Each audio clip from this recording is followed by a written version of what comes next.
It's Healthy Tuesday on Your View. Welcome to the show. I am Tokwe Mark Odige. And as usual, I have the ladies with me. Today, our special co-host is Obianuju Ochuba. Welcome to the show. Thank you again. very much. We've had you before. What have you been up to since then? Capacity building.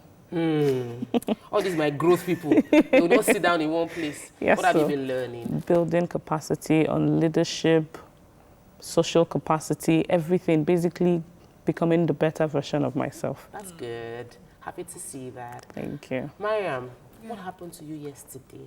What happened to me yesterday? All of us were stuck in traffic. You happened to escape. How did you do it? God is making up for all the times I suffered.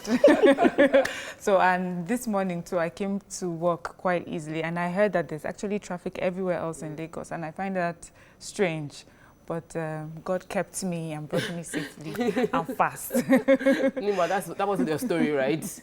No, apart from being stuck in traffic, I was a bit delayed this morning. Oh. So I'd returned the bags of rice supplied in December because I found they were not quality rice that I'm used to distributing. Oh. And this morning, just out of the blues, at 6 on my way out, I had to wait to take delivery of a new set of bags. So I didn't find it funny. I've not spoken with my supplier yet. I'm still upset with him. I fell off the stairs running. In fact, it was a crazy start this morning. Oh, thank God. Thank God. And it's a busy day already. So now we have rice, Sha. For those yes, that there's want rice, and I've opened the bags and it's quality rice. Yeah. Okay, awesome. Yes. Your View got an award. Yay! So we always appreciate, we get a lot of awards, but we don't take any of them for granted. This is an award of excellence presented to Your View TVC in recognition of our outstanding commitment to the development of Lagos State, which is very true. By Lagos State. Yes, and it came from Lagos State. So we really appreciate. Thank you so much for acknowledging the work we've been doing for over 6 years now. It's going to be 7 years very soon. Well done. Well done to all of us, and shout out to Mariah for putting all of this together. Now, we'll be taking a quick break. When we return, we'll go through the front pages of the newspaper. Please stay with us. We'll be right back.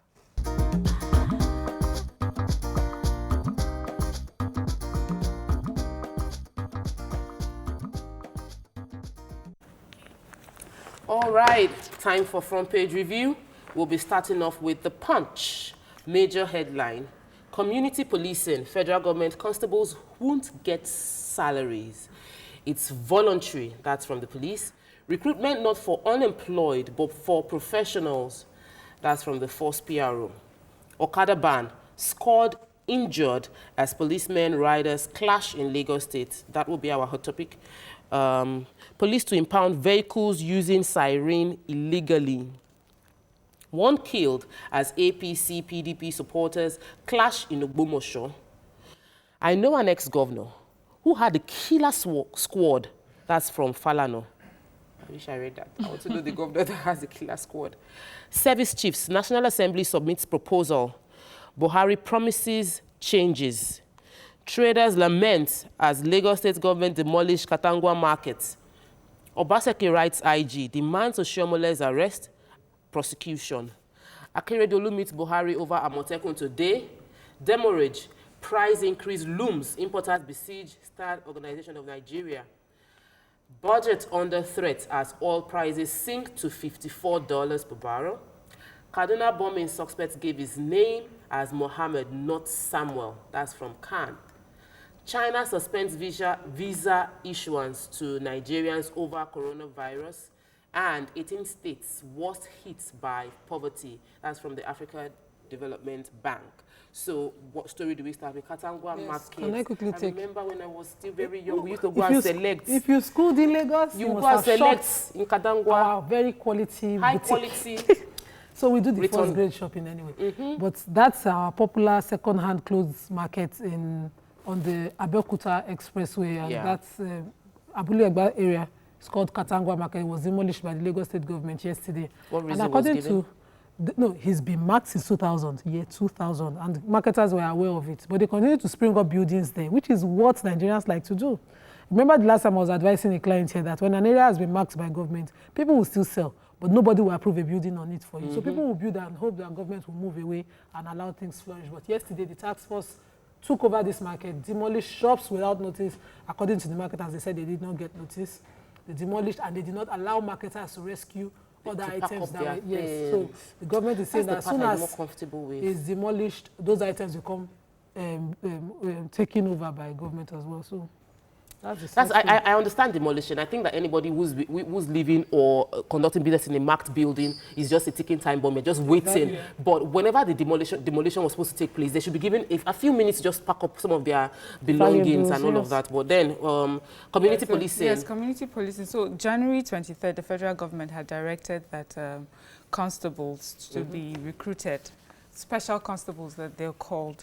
But the government is warning, well, it's not warning, just telling us that it is not a salary-based job. It is voluntary. So you are already employed or self-employed. Thank you. And then you are voluntarily participating in this exercise. so So it's it's- not another job opportunity. No. It's supposed to be We're not like an employing. arrangement between government and Nigerians, well-meaning Nigerians to partner in informing, on It's gathering very similar intelligence to in the security. FRSC special call. Yes. You know, Something so like it's a partnership that would, if you see traffic and you're a special call member, you know that you park your car and you wear your vest and you conduct traffic. So this is something like that. And I heard that it's already officially backed by law because citizens can initiate an arrest. Yes, Already officially, Under the legally. police, So yes. this is just now recruiting officially. Maybe they'll get a badge or something, and they're expecting those that are already working, responsible Nigerians to sort of volunteer and support Help out. the fight against insecurity and all the challenges we're facing. Moving on to the nation, major headline: more men, arms for military to battle insecurity, says the Vice President. Oshibado holds talks with clerics, police funding to go up. Buhari meets Lawan Gbajabiamila. Coronavirus, 60 Nigerians trapped in Chinese city. Disco lack capacity to meet the electricity demand, says TCN. And supporters in bloody clash at Oyo Council. One killed in fracas. Tinubu, don't tarnish judiciary reputation. Sans slam politicians. Policemen, Okada riders clashing Lagos, many injured. So In Oyo State, so PDP and APC clashes, there's been back and forth because of the caretaker committee that has been set by the governor. And so the supporters of the caretakers committee and also the officially elected chairpersons have been clashing, and also there was, I think, some people sustained injuries in Surulere local government. This was said, and Aziz, age 50, was killed, and then in Ogbomoso North and Ogbomoso South as well, continues back and forth. And the Falana San was saying that the best thing he would advise the governor to do is either you pay these people off or you allow them to, you know, do their, use their time. The tenure that they were meant to serve, and then you can start this over and then make sure that a proper election is done and is done fast. And that's the only thing that can stop this constant violence that's happening in these areas. I wanted to talk about not tarnishing the image of the judiciary. So the APC leader, national leader, was at the Supreme Court valedictory service for Honorable Justice Amiru Sanusi, who has retired for attaining 70, which is the retirement age. And he was talking about how Nigerians go all the time at the judiciary, that the image of the judiciary should at all point in time be sacrosanct, and we should preserve it as it is, that the bench deserves the respect that we should give them. We shouldn't continue to respect or disrespect the bench based on our disposition per time. Maybe when we've lost or won an election, we should respect that, you know, that they are a sacred place. And I agree with him 100%. Yeah. moving on to the Tribune, Nigerian Tribune, major headline: insecurity. Nigeria at tipping point, Lawan says, as he leads Gbajabiamila to meet with Buhari, discuss sack of service chiefs. I think that they are still on the sacking of service chiefs. Water scarcity, bad toilet facility inside Nigeria's varsity hostels of filth, scam. IMF tours Nigeria port, says cargo clearance challenging. Oyo local government crisis, one shot dead, several injured as PDP APC supporters clashing in Ogbomoso, pay off elected chairmen or make them serve their tenure. Falana sells Makinde. They would only return if, that's from the governor's side. Amotekun Houses of Assembly speakers await Attorney General's legal framework meeting for Thursday. Ogun, Oyo, Ekiti, Osun speakers give perspectives. State justice ministries working on drafts are how the law should work. That's from Adekburuwa. Court declares Ruga settlement cattle colony illegal in Benue. Garlic, salt water will not protect against coronavirus. Plateau attack. Police confirm 26 killed, 190 houses destroyed. That's an update. And the Obaseki petitions IGP 6 Oshomole's arrest and prosecution. Finally, 100 Islamic scholars begin 3-day fasting and prayers for national unity and for stability. So what are we doing? Let me just first highlight. WHO has said that garlic and salt water will not protect against coronavirus. So those that are thinking that's a solution, please, we're going to discuss more about it though, but then it's not. Nigerian universities, What happened? their hostels are in a deplorable condition. Okay. Take University of Abuja, for example. Hostels are supposed to be accommodated by a maximum of maybe 8 persons. They have 30 to 36 persons there. I don't even think that capacity can hold people in prison. That is prisons the so poor overloaded. That is the sorry state it is in. The students are complaining. They said 30 to 36 persons are in a hostel. The water system is not working. The toilets are bad. Everything is bad. University of Lagos, they are complaining about the price hike. Hostels are supposed to be sold at, 25,000 naira. Now go for as high as 90,000 naira. That's right. Because people who hold the hostels in the first place to give out will tell you, if you don't give me 90,000 naira, I'll give it to someone else. Is this for a room or is this for a bed space? For a bed space. Yeah, but that's the authorities cannot play. Like they are ignorant of this. All the way we into know, but all the polytechnics. price has gone. The price has how gone it is. up like every other thing goes up, and this investigation should be looked into. Apart from that, we don't have the capacities that we admit for hostel accommodation in schools, and universities cannot play like they don't know because it's a business. Exactly. So I get a bed space, I can sell it to you. In fact, into Yabatek. Yeah, I It's spotted a statement of fact. So we know all these things. I fortunately went to last where we could rent our own houses where there were no hostels allowed at the time in school. So we know that this report is coming out now. I don't expect government to put in service. The lack of water is because maintained while I was a hostels. squatter in Badly school, even.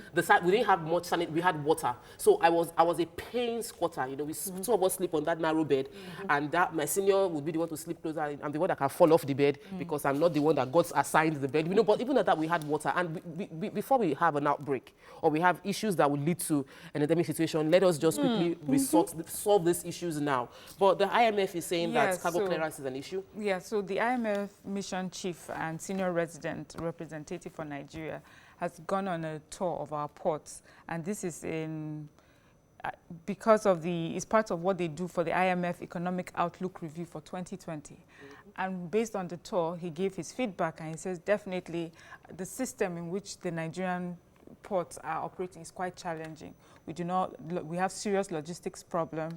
We do not have like scanning machines that work. We do not have like a single window platform for everything to go through. It takes so much time for things to go past the port, first of all, before they even get on the roads that are spoiled. He says, whether we like it or not, the infrastructure is poor, and the infrastructure outside the port also affects the efficiency of the port. So we already know this, but now we're hoping that they've heard from the IMF chief. Mariah has been trying to get the boss of the NPA to come on the show for a while, and I know about this. She had an interview in the Vanguard last 2 weeks or last week where she also alluded to all of this. That like she's aware of all of these Very challenges. Aware, but the thing is, we seem to not have a solution for what we're going Moving on to the Vanguard. Major headline, insecurity, we've reached a tipping point, Lawan tells Buhari. One story I want us to take is Nigerians trapped in Chinese town, hit by coronavirus, beg federal government for evacuation. So, Nima, you want to take that story? Yes, I wanted to take that story. So, Nigerians in China are clamoring because the Chinese embassy is saying that in Wuhan, they have only 16 Nigerians. And that they think that the Nigerians are being restricted to their houses, they are protected. And Nigerians, don't want to come a Nigerian that refused to be mentioned said, he said, lie, we are over 50 here. And that we've been going to our own embassy in Wuhan to help us get evacuation back home. Because some of us are with children and that we are scared, we are really worried. The situation is very bad in China. but that our government is saying they should remain calm. There's no reason to be alarmed that, you know, they should might have better healthcare there than other countries are being evacuated. I think that we do not have the capacity to even evacuate, because we had to get a private.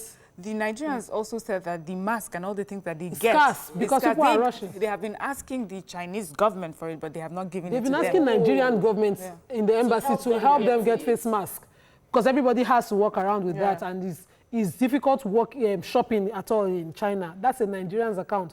So they're also saying that they've reached out to the Nigerian Diaspora Commission, and the Diaspora Commission has issued out their own stand on the coronavirus, saying that Nigerians should try and to be calm and that they are on top of the situation. Okay.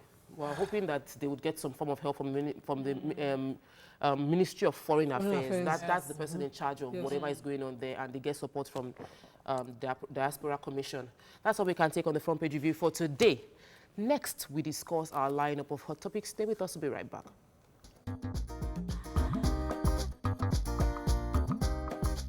Stay tuned.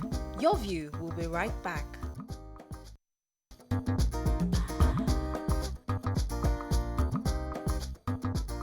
Welcome back to Your View. Thanks for staying with us. Yesterday, there was pandemonium in Ijora area of Lagos as policemen reportedly clashed with commercial cycle and tricycle, that's okada and keke napep riders. Despite the ban on okada and keke napeps in the state, the riders in these areas insisted on working, which led to a clash with the policemen deployed to that area. What are your thoughts on this? We saw the clip yesterday, and we saw the fire burning, the tires on the road. It was a bit surprising. You said that you got a message from your children's school, because I'm sure people whose kids have schools in those areas will be worried. Passengers probably couldn't get to their business. A lot of things that could be avoided happened yesterday, including gunshots, injuries, and death. Okay, so let's watch this clip.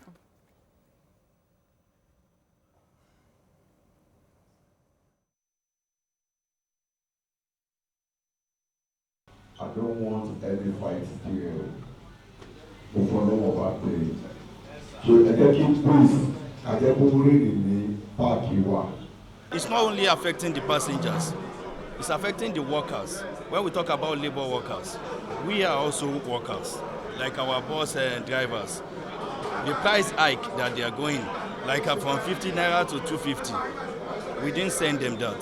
So we don't want them to take the opportunity to raise. The chairman is against that. We don't want them to take the opportunity. So, this is the opinion from, because I found out yesterday that the NURCW also coordinates the keke napep drivers and the okada riders, that's the tricycle and motorcycle, commercial motorcycle riders, and this is their opinion from what happened, that they didn't expect that there would be violence.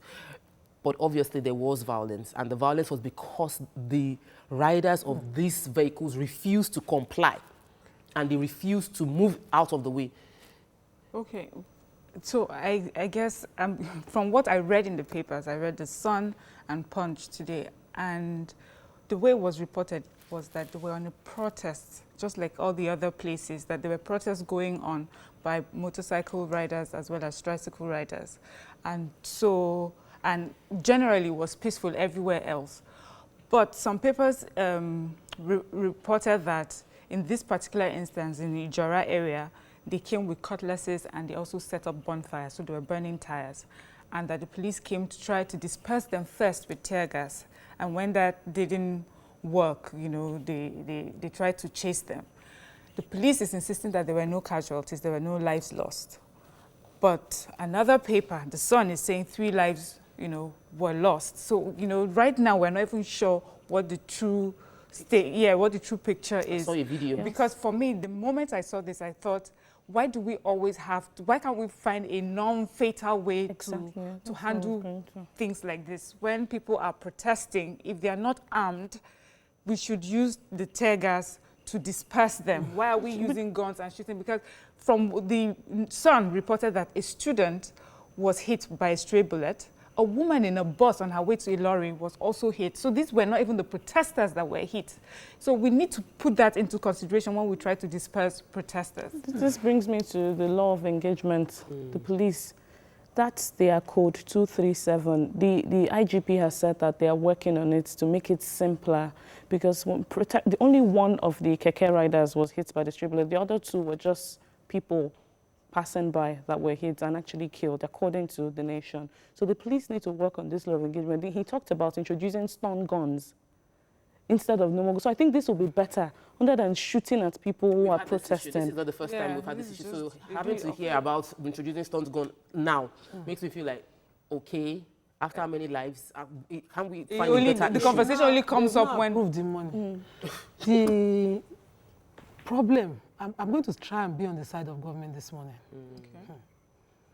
We've seen on Apapa Ijora how every time government tries to enforce traffic abuse, they are killed.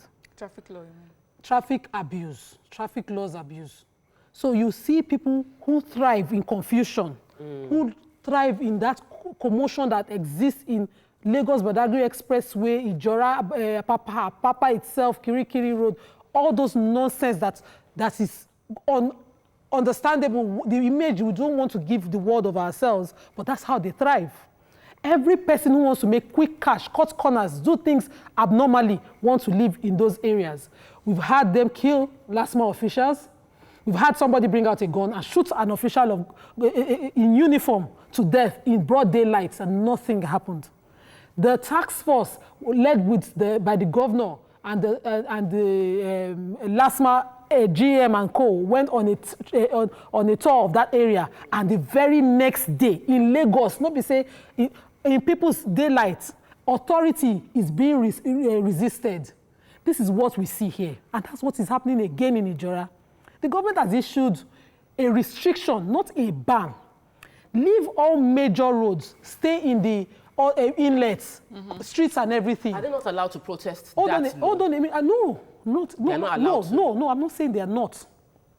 I'm not saying that they are not allowed to protest. Every protest, as long as it is approved, because they need to get an approval now by the security agents, as the police, to approve them to go on with protests, we know that the police are will not allowed. approve the protest. Hold on a minute, peaceful or whatever, they are allowed. What I'm saying is the trend within these areas, and this is, you can check the records. I'm telling you from records how it's always been done. A single officer cannot enforce anything there. Nobody respects the authority. In fact, when they hit your car and there's an official down who tries to enforce that you have been hit, they beat you and that person as well together. Wow. Lagos is quickly becoming a jungle under our eyes. In 2020, we are trying to enforce something that is as old as 10 years ago and see where we are. I pray that the Lagos state government can finally sanitize Lagos. But this effort that they are making, we should all be willing.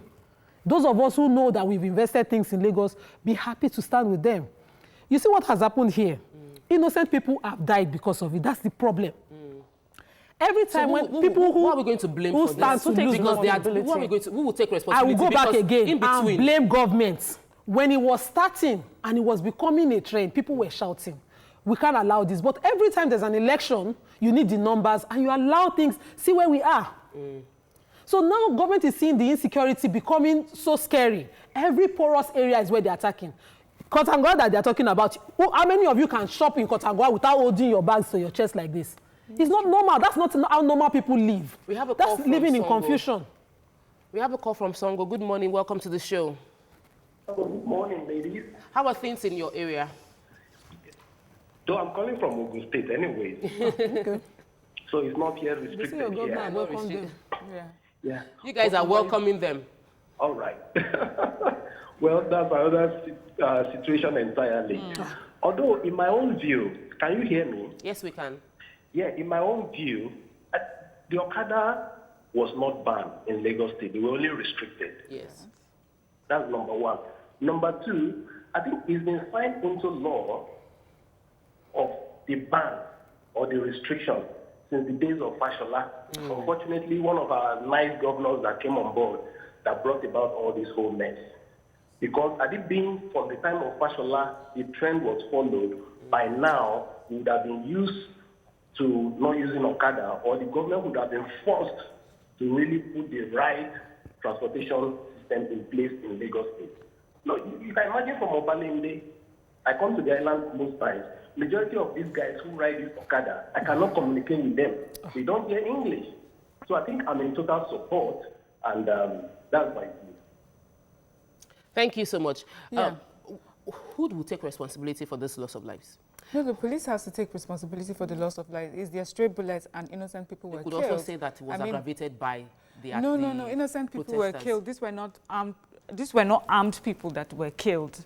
Do you understand? So they have to take, and that is why we talk about different ways to disperse protesters. We cannot keep shooting randomly at people. It does not. Do you understand? It does not work.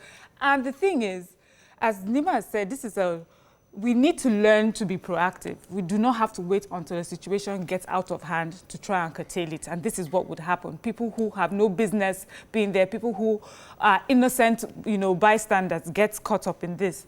And so when the ban for the motorcycles happened, it happened again at once. Do you understand? So the effect of the ban is just so... it was a bit sudden. I mean, it was... I wish there was more time. Yeah, there will never be a right time to do this. There will never be a right time to do this. No, I mean... How do you mean sudden? Well, the effect. Let's talk about knock-on effect. So immediately we have price hikes. Immediately. Then we have people trekking for many, many miles because we do not have bus stations in between. We understand that some places you need to walk, but then you should have bus stations in different areas. So people are not walking like the whole day to get to their destination. I think that so we're a lot of used things, to a particular a lot of style. things should have been put in place before that ban was done. So let me quickly support you again. Yes, it wasn't sudden because notice was given ahead of time. It wasn't sudden. What was the time frame? Effect is What was the sudden. time frame for the notice? It wasn't sudden. It was the issue, whatever was issued in January to take effect 1st of February. It was enough time. Hold on a minute. That's not sudden. Let's discuss palliatives. 2020. One of my clients was saying that our investment for this year was to buy a keke napep. I shouldn't even call her to find out if she bought it in January. Because imagine if she had put her money into buying that as an investment for the year, and then suddenly it is banned. So there is enough time to get an empowerment to get him a bike. And I said no. I sat down and thought of it, and I found that it was a law. And any day, anytime it could take effect. So don't say it's sudden, because this is a law since Fashiola's days. Okay. Now, hold on a minute. Hold on a minute. Let's take Oladele. Enforcement. I'll come back to you, please. Let's have Mr. Oladele's call. Oladele, welcome to the show. Good morning. Yeah, good morning. How are you? Very fine, thank you.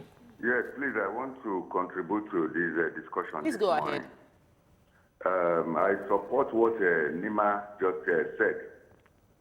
The axis between Ijora, Orile to Mile 2, there are so many lawless people in this axis.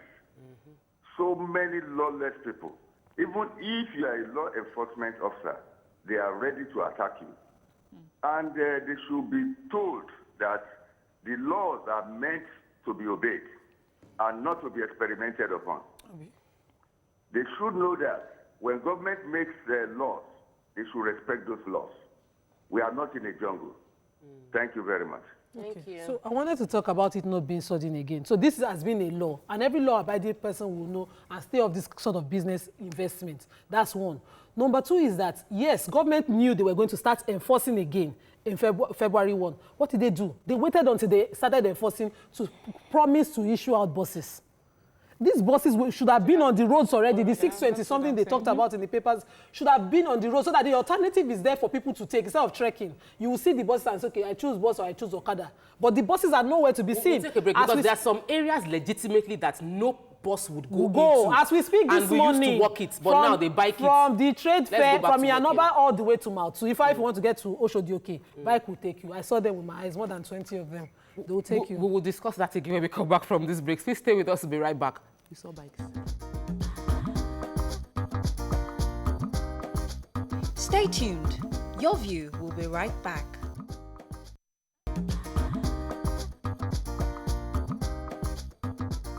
Welcome back to Your View. Thanks for staying with us. We're still discussing the issue that happened in Dojora and the effects of the Okada ban. So obviously there was a press release yesterday by the IG, the Commissioner of Police for Lagos State, stating categorically that the ban does not affect power bikes and it doesn't affect dispatch vehicle, but dispatch riders. Thankfully, I got my husband's dispatch was released. The bike was released, though they couldn't find the key. Because it was lost in transit, I was told, and I must shout out to Ivy Kalu for how helpful she was in getting that out. But what has your experience been concerning from yesterday, from Saturday actually, because the bikes have been off the road on Saturday? What has the experience been with the lack of bikes on the road? What has been your own personal experience and those around you? Have they had to resort to something, the price hike? What has the story been for you? Okay, someone told me yesterday that from Ijaye, Agado Ijaye to Yanokwaja, the buses were actually charging 300 naira. This is a fare that is supposed to be 100 naira or 150 at most. Then getting to Oshodi, they were charging about 600 naira. That is insane. Yesterday, I was told. So that's crazy. So I do not understand the relationship between the bikes the bikes being restricted and the prices of the buses going up. Is it costing them more fuel? Who's supposed to help? No, so that's why I was saying that a lot of things should have been put in place before this ban was made or this restriction was made. So if that was enforced, you know, NURTW came and is saying that, you know, we didn't ask them to do that. I feel that there are different ways that they enforce their fees and licenses if they wanted to. If they wanted to enforce that these people did not hike their prices, they would have been able to do that long before the ban happened. And then we also, apart from the buses, I hear also that the taxi services that we use have also hiked their prices. All of them, there's a surge, times 2, times 3, every So that's every the thing, app. that's the Nigerian attitude, where Nigerians are supposed to take anything and we cannot. And then when we decide to protest, we'll be shot at. So what are we supposed to do as Nigerians when we feel aggrieved about something? Protest is also writing and calling on government. We've been protesting in Satellite Town about tank farms and we've not killed anybody. And nobody has died. We have no restricted. But you haven't achieved we have not resisted. No, but we are peaceful and we continue to do it. We've not relented 1 year. In fact, there's a new protest coming up now, and the first thing they said, no, you don't issue out threats now. We appeal to government to help us. So there's because of the bonded terminals. Ajibola has called us from the Kwemo. Good morning. Welcome to the show. Good morning, everybody. God bless Welcome, you. Ajibola. Yeah. What has your experience been? Yeah. I think this issue of Okada ban is totally the government's fault. Yes. You understand? 100%. And I can say that it's like inconsistent on the part of the government in executing a policy they believe in. If a government brought it up that, okay, they banned this thing, even as at that time of Fashola, you know, there's a problem when something is not properly executed. Like there are some roads that when you just look at it, it's not worth banning Okada from. That was during Fashola time. This time now, look at it, it's like a double barrel banning. So you don't support Fashola this? time was Okada. But this time, it's Okada and Keke. And you should know one thing. It is these people that were riding Okada that transformed to Keke because of the ban. It's like a new innovation that, okay, if this thing is banned, let's go for this one. Ajibola, you don't support the ban? I think I support it partially, but not totally. The way it's Because executed. there are some things that if I say I support it totally, you know, like during the last week when this thing was brought up, some people say it's a necessary evil. You understand? A necessary evil. It's not for government to now do something. You get it? It's for them to now become creative in the way they want to apply a policy. Let me tell you one thing. Those people that they deprive of their daily job by that Okada, they must survive, either through crime or through legitimate means. It's for government now. They could have used the template of this Okada OP. You understand? They liaise with these I don't people. understand yet, though. Now, as they allow the dispatch rider to work, they allow the superbike. Are they not going through the road they ban? They are. It's the mentality they said they respect from these dispatch riders. Their mentality of obeying the thing. They could have come up with an institution to train people, a certified institution where they can give them a certificate which the security will use, you know, to track them down. If you say you just ban them like that, even if they introduce this mini bus which are flying now, this the same set of people will still graduate to those things. Thank you, Ajibola. You see, what I hear from Ajibola is what I've heard from many people. They agree that, yes, we should actually restrict this motorcycles, these okadas from the expressway because they are actually killing people on a daily basis. The threat to life, the threat to security, and the fact that we don't know them. So people agree with this. The worry is always about the fact that the way they implemented it, we did not plan for this. There's no right time to make this kind of laws. We would always complain whenever it happens. So what do we expect the government to do? Should they have mini buses everywhere that can help to convey? First thing that I expect the government to do, and whoever is the Commissioner of Transport in Lagos, should regulate transport fares. Yeah, that's the first in palliative partnership now. with the NURT, this is beyond the kind of lip service I felt. I saw in the video. It should be regulated and enforced amongst. I wasn't convinced because I know this axis. Thankfully, I grew over 30 years in Lagos before I ever saw my own town. I know Lagos well. If a fare on a distance, and that's a regular motorway bus in those days, all the way from Songwater to Yanokwaja was 15 naira. I cannot understand how it grew to 300 naira just because in 24 hours. In 24 hours because of bike hike. And bikes were the ones who would charge this money because they never get stuck in traffic. So they are, they are speeding away. But what is the business of buses taking the place of taking bikes. out, because we are Nigerians and we like to force hardship on ourselves. We're simply taking advantage of this. There was mad traffic all over Lagos yesterday because of this. So for me as well, which is the way it was executed, we need to have made plans, put plans in place. That it was short. So, yes, the buses should have been rolled out. The fares, as we have talked about, should have been spoken about beforehand. And then I don't understand the Ubers and the taxifiers, and they are also, just the increase in No, but that could also, that could be because of the traffic situation, I don't which agree. was worse. I don't agree. Actually, I believe that since the bikes and motorcycles have been off the road, traffic has moved better. Because, they're not whizzing in and out and causing pockets of traffic, in different places. Because what would happen most times is you would find them converge in an area, and so cars would have to slow down to go around them. But we don't have that anymore. So I don't think that there's traffic just because those bikes are not on the roads. I have another question for you, but let me ask Obianuju, what do you think the government can do? And we've heard from her, I want another, something else that you think government can do that would immediately ease the stress and the strain on the people of Lagos right now. What would you suggest the government would do, should do?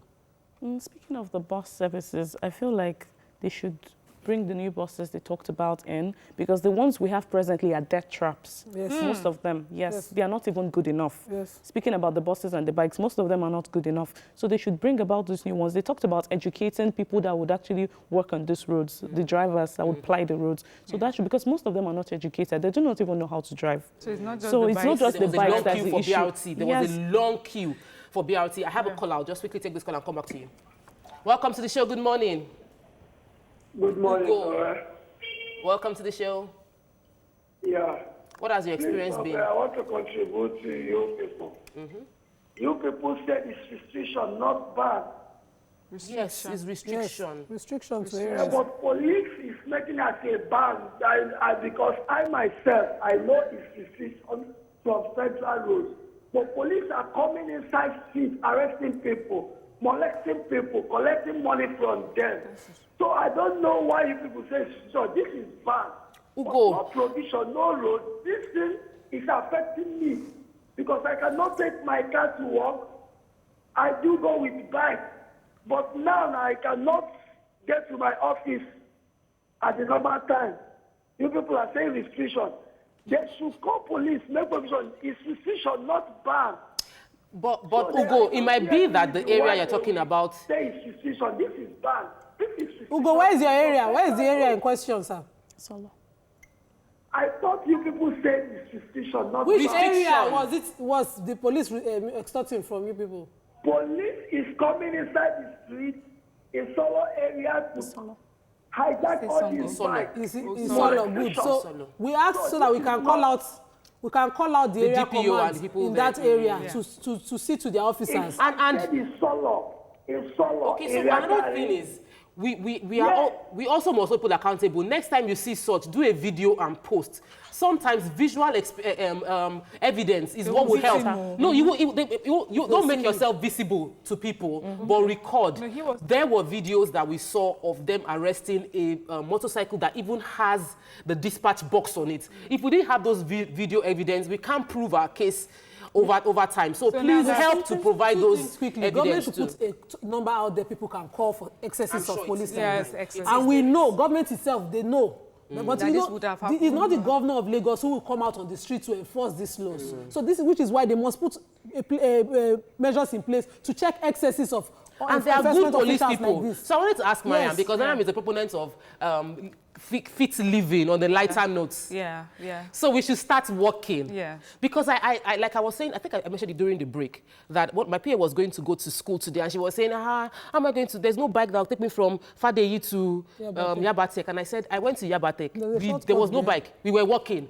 You would walk from the bus stop to where you're going to. I grew up in Amuwadofin. From the bus stop, Second Rainbow, you walked to the house. We walked from house to church. We walked from school to the house. We used to take these walks, but now you see school children with school bag taking a bike of a short distance because there is a bike available and the impact on our health. Yeah, I agree. I actually like that part of, you know, that we get to walk. But like if you grow up in Jos, a lot of people that live in Jos, you would walk long distances and then you get to the bus station and then you queue up. That's what I wanted to even mention, that yesterday at Yaba, I noticed people queuing up to join the yellow buses. I was quite surprised. I'm like, oh, you mean Lagos people queue up? And then my driver was like, it's because there's no bike. That's why they are now better behaved. They are queuing up for these buses or else they won't get it right. So there are good sides to it. So there are good sides to it, especially for our health. We really need to do that. But I just wanted to mention about the other bikes that were cancelled, that were restricted, like the OPay and the Okada, who put in a lot of money. Max Bike. And then, you know, and invested in Lagos State, so to speak. And for them to have come in, I'm sure that they had a conversation with the government at the time. Did the government give them a 10-year plan? Or in 5 years, we're likely to ban you people. Were they aware? Because we constantly ask for foreign investments or all forms of investments. And when we continue to change our policies on people, we will make people afraid to want to invest in our states. And so that's why we need to also think things through before we lay down policies. So just take two tweets. Marotemi Daya says, Nima, please tell the date when the government made public aware on radio or television about the ban. Google is your friend. Kayode Adeleke says, yes, Google is her friend. Lagos State government is very wicked. They banned these people without a quick notice at least of 3 months. They should remember that these people have their own families they work to cater for now. Where is the alternative work that government is provided for them? And Dewomi Lagos said, this happened at Ifako yesterday on Yetunde Brown Street. A policeman seized a new bike and his fellow officers went to him and the bike belongs to him. And the man who seized the bike said he should go and bring another bike to replace it. Now I am aware, even the small buses, yesterday a friend of mine was arrested for seatbelt offense. And rather than give him a ticket or, you know, they just put together a tax for him and said he should pay 11,000. And the young man begged them with a lesser amount and they refused to give him his bus. This morning, law enforcement. So we need to check these excesses across board. Yes, so we would definitely need to, we can't overemphasize the need to check our security operatives. We can't overemphasize the need to report them when these kind of things happen. Very important. And we mustn't get tired of applauding those that do well, because there are people that are in this force that are doing well, standing by the law, and we must praise them while cautioning those that are bad eggs amongst them. So Lagos has done a good thing, but the process is slow and tedious. Bear with the government, and then we need to see more of our governor. Can our governor speak up to explain to the people that he feels what we're going through? And we should also try to create more dignified jobs. That's what we can take on this segment of today's show. When we return, we commemorate World Cancer Day. Stay with us. We'll be right back.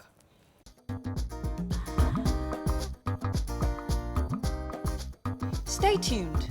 Your View will be right back.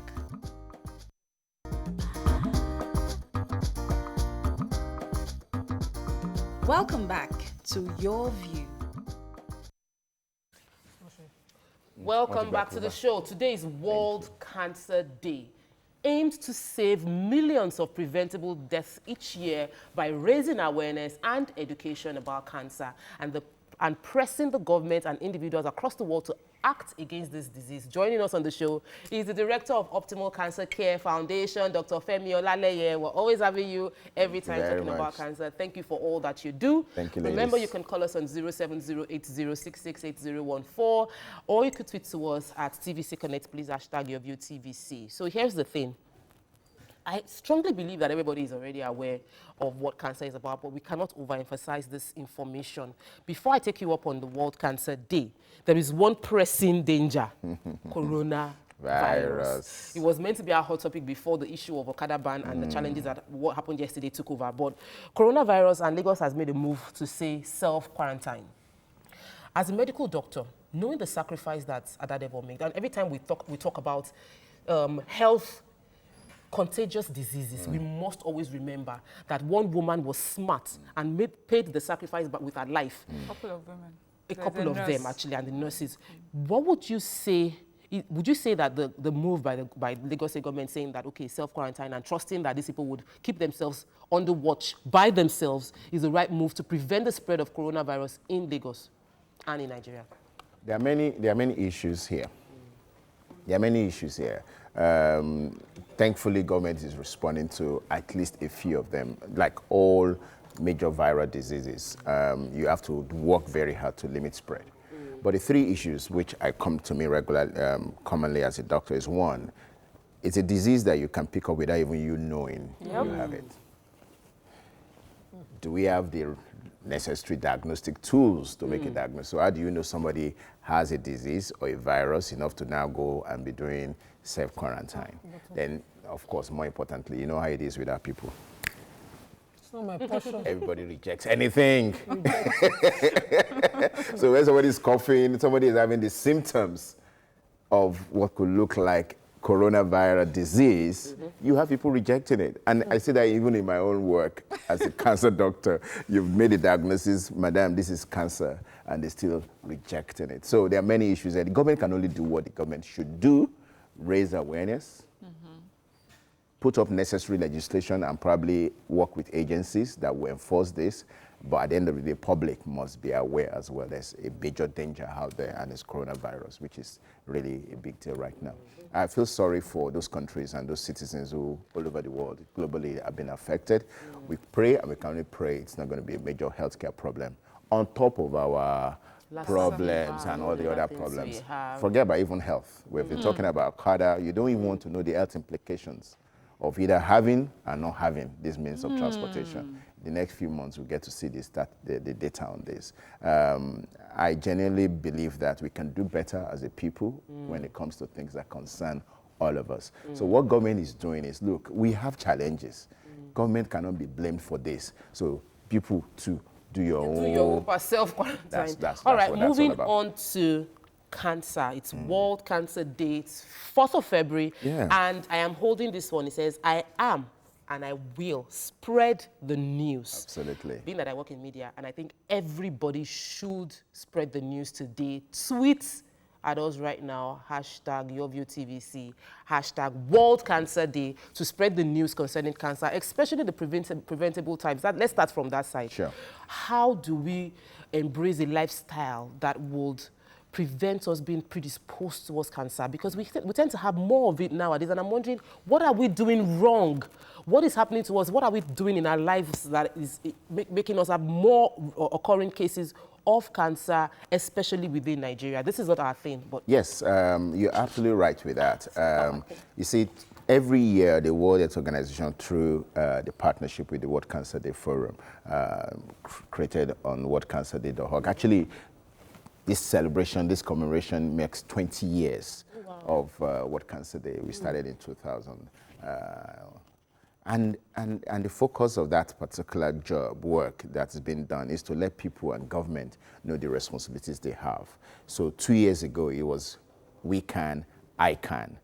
We can, I can. This year, next year, these 3 years, the theme will be I am and I will. Because now you have made a commitment to stay healthy, to go for screening checks. I hope you ladies have come for your screening checks. Okay, so that responsibility of you doing this thing, I don't want to put you on the spot. Oh, yeah, I know you I have. do every year. I know. Do, Yes, yes, I know you do. And I know Ajia also supports a foundation that supports that. Morayo, obviously, she has even claimed she had come to see me on TV. We came together. Yes, you did. And That's why she claimed it. and so it's important that people individually take this responsibility to live healthily, fitness, reduce, obesity, make sure you don't smoke, and more importantly, your diet. What you put in your mouth on a daily basis is diet, not what you eat momentarily or sparingly. What you do on a daily basis is the diet. So you can't say, oh, I am going to take a bottle of something or a refreshment and that will cause cancer. No, it is over time that you don't have a good diet. We all know what a balanced diet is. Thankfully, we live in this part of the world where really food, good food shouldn't be a problem if you know what to eat. And those are the issues that we should focus on. The third thing, I mentioned one, our ability to do things ourselves. The second one is you making a commitment. The third thing is government making a policy. You see, coronavirus has brought to fore government saying something. When during Ebola, government did something to enforce it. Yes. Government should also now start doing something when it comes to cancer care. In other parts of the world where cancer care has become an established form of care for members of the public, there's a policy behind it. So when there's a policy for something, there's likely to be a budget for it, and then when there's a budget for something, most likely to trickle down to the ordinary man on the street. Right now, we don't have a policy for cancer screening. So if you tell a certain person, go and do cancer screening, they think, oh, that is something I can leave till later because they're not hearing much about it. Thankfully for the news media like your outlets and a few people support what we do as a foundation, we use a day like this to ring the bell. Say, don't forget, don't wait until somebody says, I'm very sorry, madam, you have cancer. Because there are lots of preventable cancers, the commonest ones being breast and cervical cancer. There's even there are vaccines available to prevent these diseases. I have been trying to get the vaccine for cervical because they said it's available, but the hospital has not gotten back to me for a year. Reach out to me. We can easily get it to you. In fact, part of what we do as an NGO is to make sure we make this screening free. Government should really make it free. But our foundation, and I thank God for that. Which is why my question would be, since government is not doing everything, how much partnership do you get with private individuals or private companies or establishments as their own CSR? So are companies willing to pay for their staff to come to you to get checked, to get vaccines? How much of that partnership is out there, and how do you do more to get more people to Thank you. The challenge had always been to make people recognize how important this is. Because if people don't recognize something is important, when you reach out to them, they prioritize your requests amongst other people who are looking for sponsorship for a musical carnival or a football game. As good and as important all those things are, but when I send a request for, I want to vaccinate secondary school girls, I want to go to a church or a mosque, because people go there, can't afford money anymore after, God forgive me, they've given their tithe and their offering. They've released their demand of good health to God and to their spiritual fathers, not recognizing there's also a need to watch and pray, So look at this, for example, answering your questions, how I am and I will inform others about cancer risk factors. If a corporate organization, body, should just take smoking, for example, and help us, roll out that message, put it on TV and say, this message is supported by so. On what cancer day. I've written different initiative proposals like that to try and get things to be acceptable by the members of the public. Because the more you see something, the more you're hearing about it, the more likely you change your behavior about it. So it's been a challenge, particularly because there are a lot of other So I know that Mariam promotes healthy living and all those lifestyle modifications. I'm sure you would have a contribution here. Yes, but I just also wanted to say, like in the rural areas especially, we used to see lots of pictures of people who would have advanced cancer and, they would take pictures or they'll be on the streets begging. And I thought for a while that it had stopped, that, in our rural areas, people were more informed. But suddenly it seems like there's an influx of these pictures again. What do you think, is our government doing enough for those, when it comes to information, for those in the rural areas, for those who are not so educated? Okay. Again, I like that question about what can government do. And I like to reply again, government cannot do everything again. And that's what with the focus now of even the public health, global health bodies, which is why it's now I am and I will. So if we can get government to be a stakeholder in this, government should be talking to people like us. And creating that inroads for me to go to that village on a particular day. And government is not just somebody sitting in Abuja. The local government chairman, the councillors, the ward people, the House of Representative members, the House of Assembly members, they're all watching this your show. They all can play a role. They all can say, you know what, we don't have to wait for a big budget. Let me do my own. But we see local governments organize health screening. Come for whatever check. They do these things once in a while. And it's almost, well, as soon as they get a check and they get a diagnosis, go with your problems. Nothing follows. So again, maybe that part of what people like us represent is to let government on one side, members of public know that we can solve this problem. You all know my story. You know, I came from a setting in the NHS in the United Kingdom and came to Nigeria to say we can do better for our people.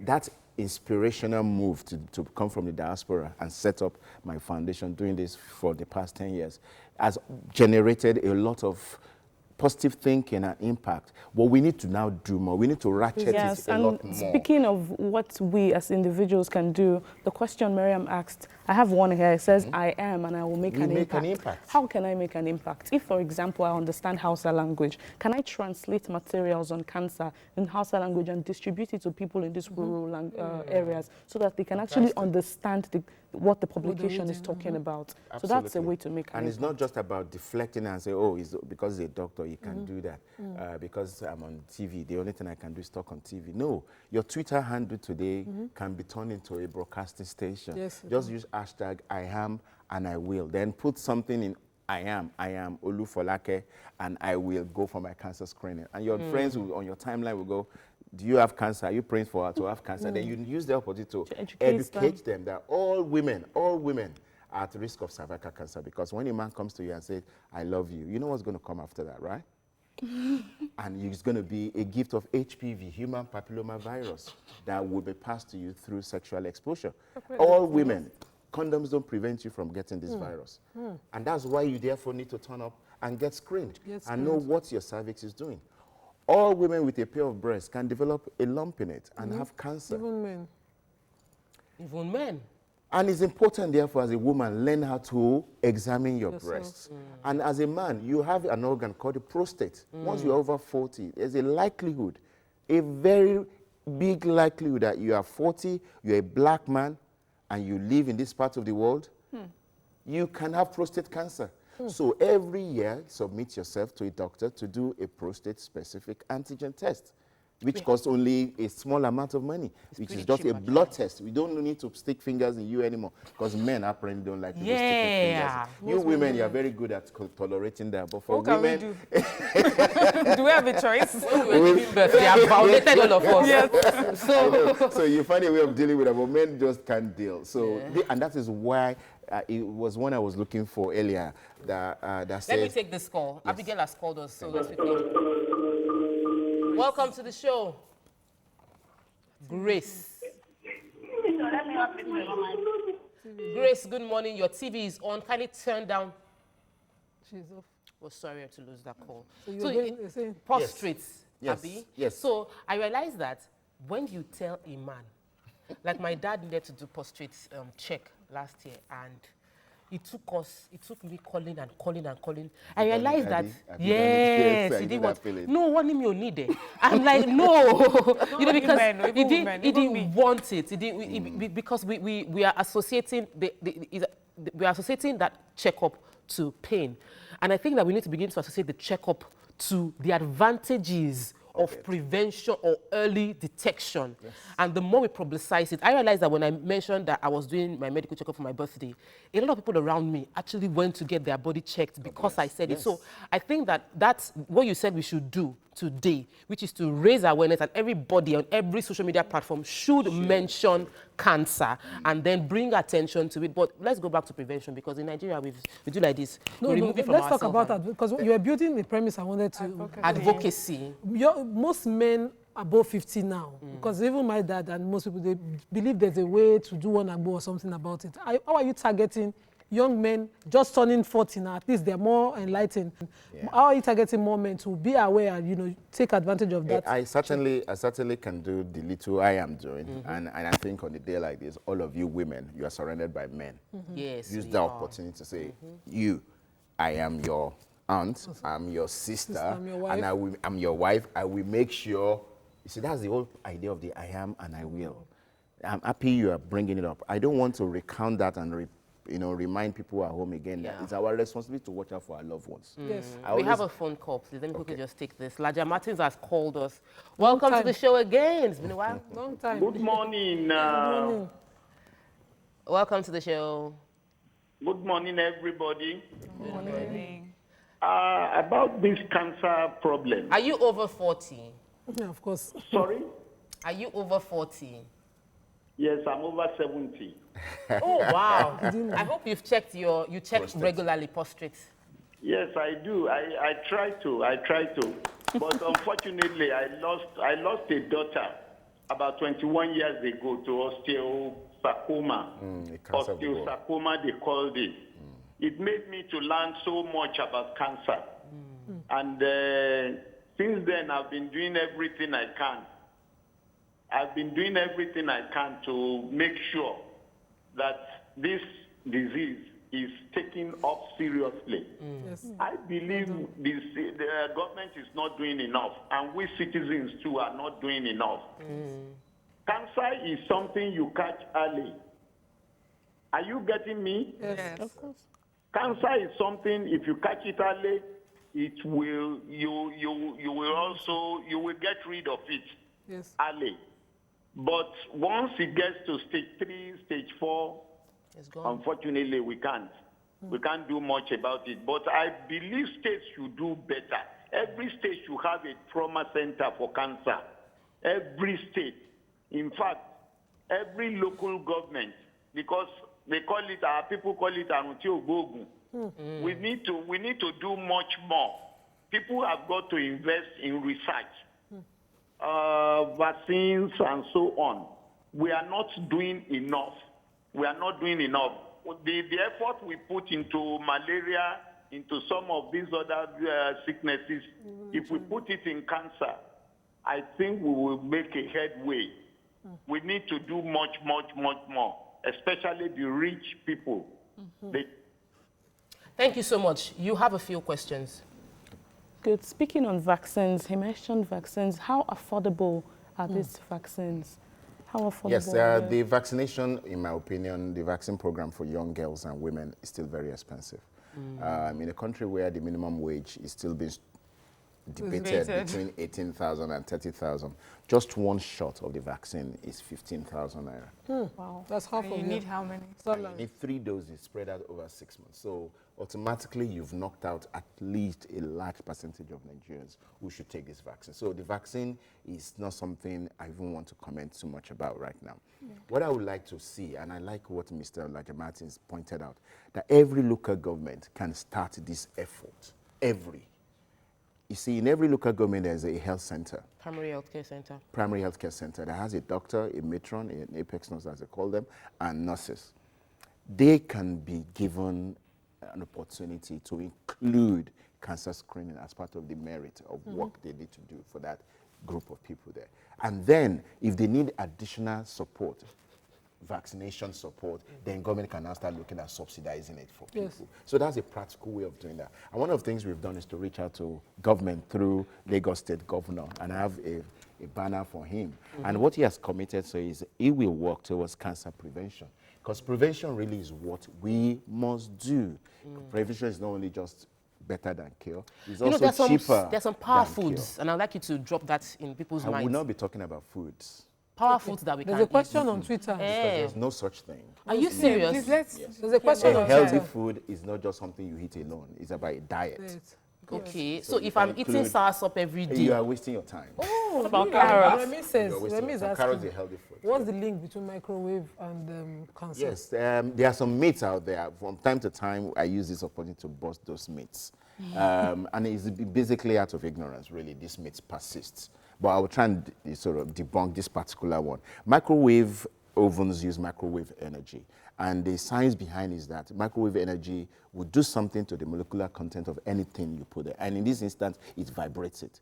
And when vibration happens, there's friction and generates heat. That's how it does this. The radiation from microwave is non-ionizing radiation. It does not change the the compound. whatever it is you put inside it. And there's some ionizing radiations, which obviously like X-rays. So people, please, It's okay to nothing use inside your microwave. microwave can cause cancer. Yeah, I'm giving my own out. I know, since I you- hear, giving my own I out will be since. warming I it don't have inside any. pot. No, Thank you very no. much. Please use your microwave. It's meant for your comfort. But let me quickly just bring us back to issues that are pertinent to I am and I will, which is World Cancer Day.